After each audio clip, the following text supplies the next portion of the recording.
দেখতে দেখতে গরমকাল পড়েই গেল, আর গোটা শীতকালটা ফুলকপি আর বাঁধাকপি খেয়ে খেয়ে মুখে যেন কড়া পড়ে গেছে।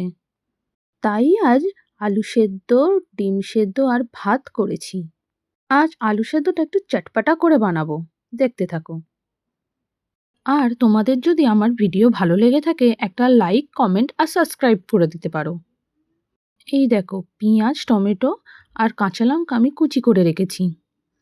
এরপর গ্যাসটা জ্বালিয়ে নিয়ে কড়াই বসিয়ে দেব। অল্প তেল দিয়ে তাতে একটু গোটা জিরে ফোড়ন দিয়ে দেব। এরপর যে পেঁয়াজ কুচিয়ে রেখেছিলাম তা থেকে দিয়ে দেব, আর অল্প কিছুটা রেখে দেব কাঁচা। একটু নাড়াচাড়া করে নেব। তারপর ওর মধ্যে টমেটো আর কাঁচা লঙ্কাটা একসাথে দিয়ে দেবো, আর অল্প কিছুটা নুন।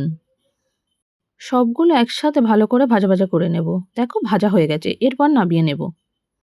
সিদ্ধ আলুর মধ্যেই মশলাটা দিয়ে দেবো। এরপর অল্প নুন, সেই পেঁয়াজ কুচি আর তেল একটু দিয়ে দেব।